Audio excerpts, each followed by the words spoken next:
Hello friends, as you know that Coulomb's law, it is directly proportional to product of the stationary charge particles and inversely proportional to square of the distance between them. But we have some limitations of Coulomb's law, which is it is holds true for only two stationary charge particles. Okay, but if we have more than two charge particles present in a plane, in that case how can we solve the problem? Okay, so this is the main concept that we are going to solve today by using a simple concept of superposition. Okay, so let us see how can we solve that. Solution or theory: we have forces between more than two charge particles or multiple charges. Okay, now see, when more than one Coulombian forces are acting on a charge, it means what? If we have more than one charges and all the charges exerts a force on one charge, in that case the resultant Coulombian force acting on it is equal to the vector sum of the individual forces.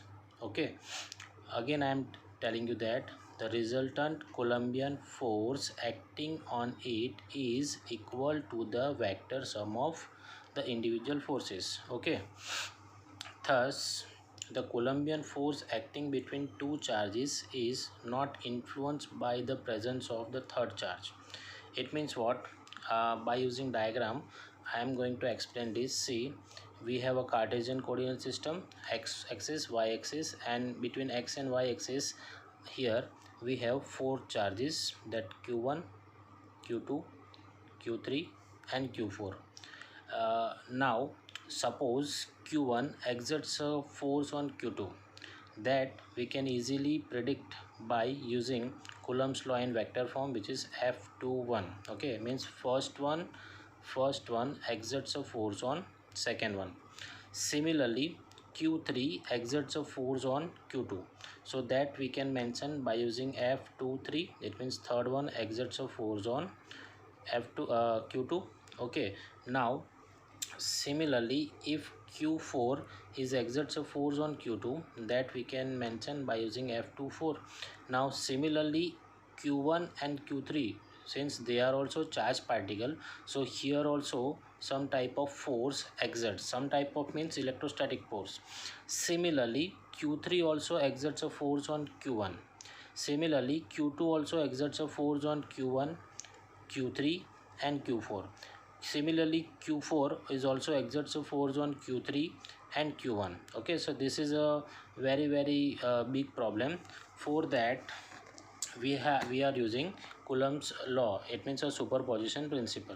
So here we have a simple sentence that you can read and easily understand. Coulombian force acting between two charges is not influenced by the presence of third charge.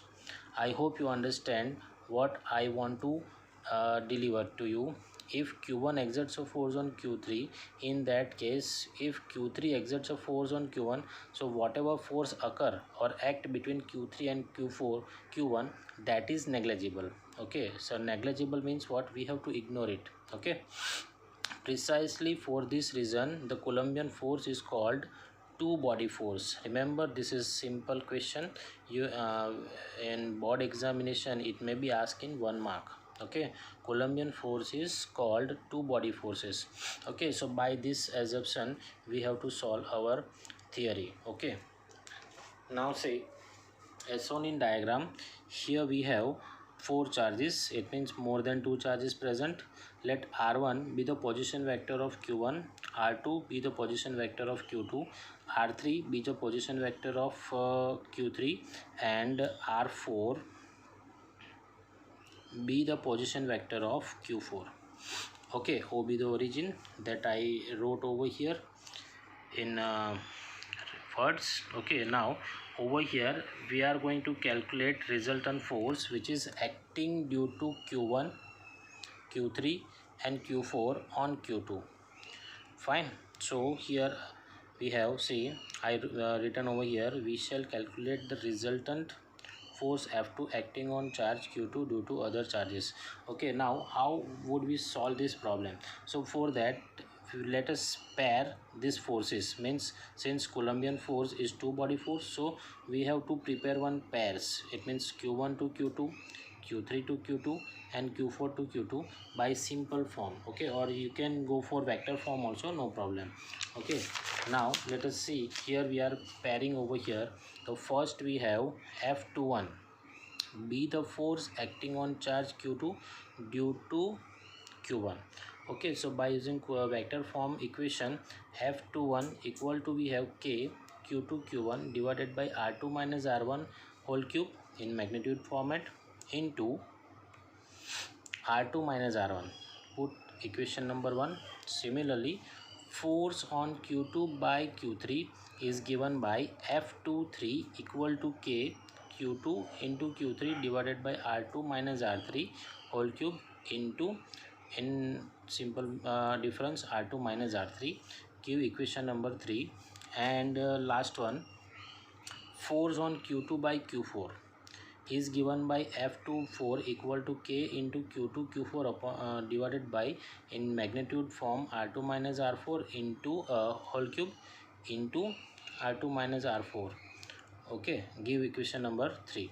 Now according to superposition principle, we are finding force on second charge. So force on second charge means F2 equal to whatever force occur over here, that addition, means first, second and third.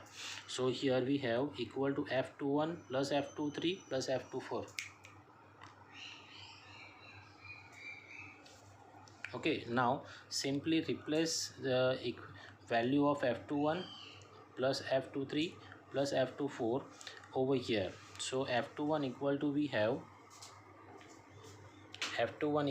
have this equation that we are inserting over here. Similarly, F23, that we have this equation that we are inserting over here, plus F24, that this equation we are inserting over here. Okay, in short, net force acting over here, we have F2 equal to k. Now over here you can see in each equation q2 is common, so here we are taking common, plus summation j equal to 1 to n. Here we can't say j equal to 2, so j is not equal to 2, into qj r2 minus rj into whole cube in into r2 minus rj. Okay, so this is a resultant force acting on charge number 2. Now if we have nth number of charges, remember, if we have nth number of charges, so we can simply rearrange this equation by using Fi equal to k qi into summation of j equal to 1 to n, where j is not equal to I, qj upon ri minus rj whole cube into ri minus rj. So this is simple form of our answer. So here we can prove superposition principle easily by using Coulomb's law. Thank you.